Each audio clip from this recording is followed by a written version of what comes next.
Have you ever asked yourself why, despite all your efforts in spiritual practice, inner peace still seems out of reach? Or wondered why some teachings feel deeply moving yet fail to transform your everyday life? Welcome back to the channel. I'm grateful to have you here. Today we are going to dive into a topic that many spiritual seekers often overlook: how to follow the correct sequence in spiritual practice. The truth is, it's not just what we practice, but how and when that often determines whether our path leads to transformation or just another cycle of confusion. At the core of any authentic spiritual journey lies a progression, an ordered unfolding of insight and inner growth. Imagine trying to build a house by putting the roof on before laying the foundation. It sounds absurd, but that's precisely what many of us do when we jump into advanced spiritual techniques without first cultivating the necessary groundwork. Let's take a journey together through this process, starting from the very beginning.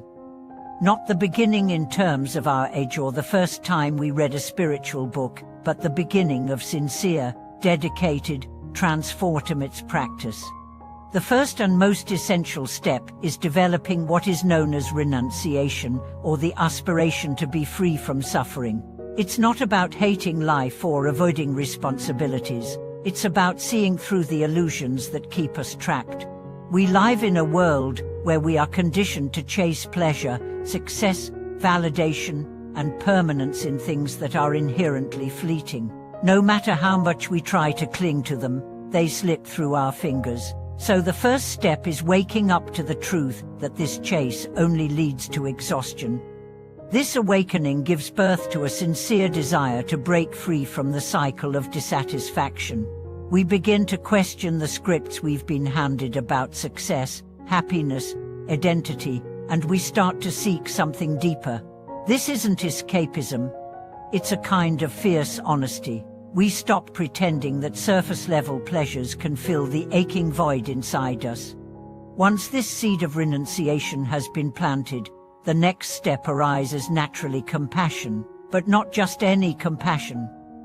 A universal, boundless wish for all beings to be free from suffering. This is where the heart truly opens. You begin to see others, not as threats or competitors, but as fellow travelers, each bearing their own burdens, their own fears, their own silent prayers.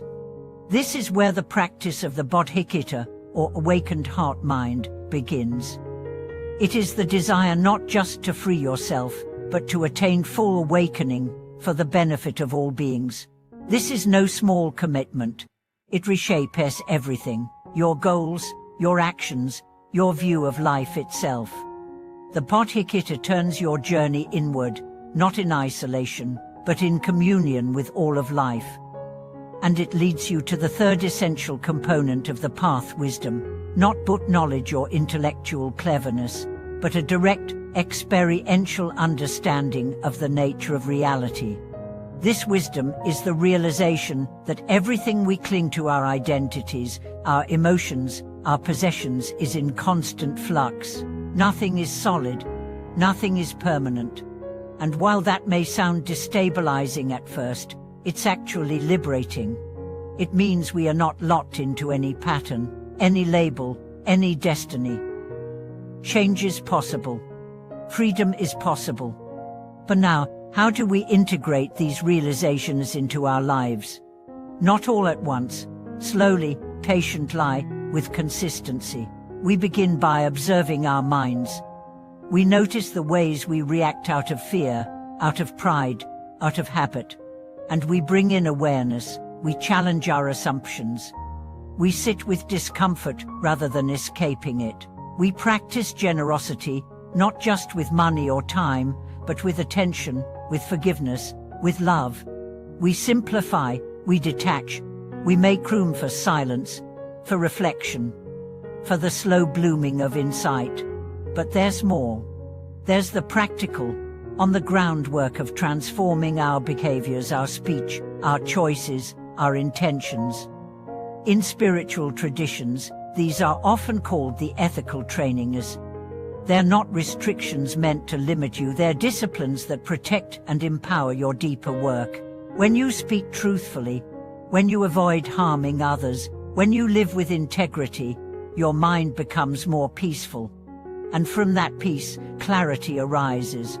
With clarity, meditation becomes more than a practice, it becomes a home, a refuge, a laboratory where you can observe the mind, calm the turbulence, and begin to taste the freedom that comes from non-attachment. But this doesn't happen overnight. Just as muscles grow through consistent training, the mind stabilizes through consistent practice.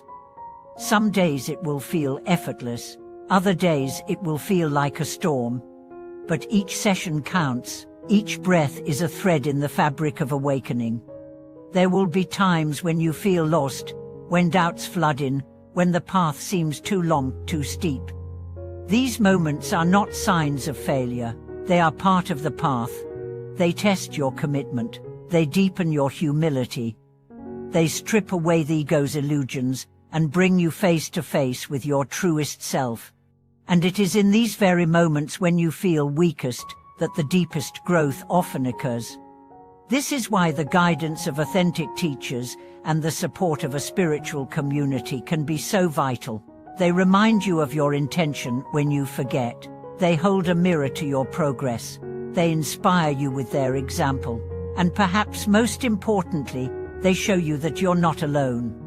The journey may be inward, but it is not solitary. Eventually, with time and sincerity, the path becomes less about effort and more about surrender. Not surrender in the sense of giving up, but in the sense of trusting life, trusting the wisdom that has been unfolding within you all along. You start to see challenges as opportunities, not obstacles. You begin to welcome discomfort as a teacher. You no longer resist the unknown, you embrace it. Your identity softens, your judgments loosen, your heart opens, and in this openness, something extraordinary begins to happen. Joy. Not the fleeting joy of success or praise, but the quiet, unwavering joy of simply being present, being alive, being connected to all that is.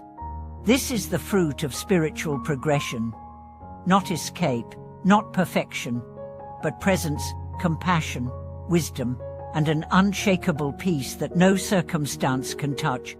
And as you continue to walk this path, your presence becomes a light for others, not because you preach or convert, but because you embody what others long to feel: authenticity, peace, clarity. So today, wherever you are on your journey, take heart. Whether you're just beginning or have been walking for decades, know this: the path is not linear. It spirals, it circles, it deepens. What matters is not how fast you go, but that you stay true to your heart's deepest calling. Let that calling guide you. Let it humble you. Let it transform you. Thank you so much for watching this video. If anything resonated with you, please leave a comment and share your thoughts or experiences. Have you found yourself skipping steps on your path? Or perhaps you've recently returned to the basics with fresh eyes? Make sure to like, subscribe, and turn on notifications so you don't miss our future videos. This channel exists to support you, to uplift you, and to remind you that your journey is sacred, no matter where it leads. Until next time, stay present, stay grounded, and never forget every breath is a chance to begin again.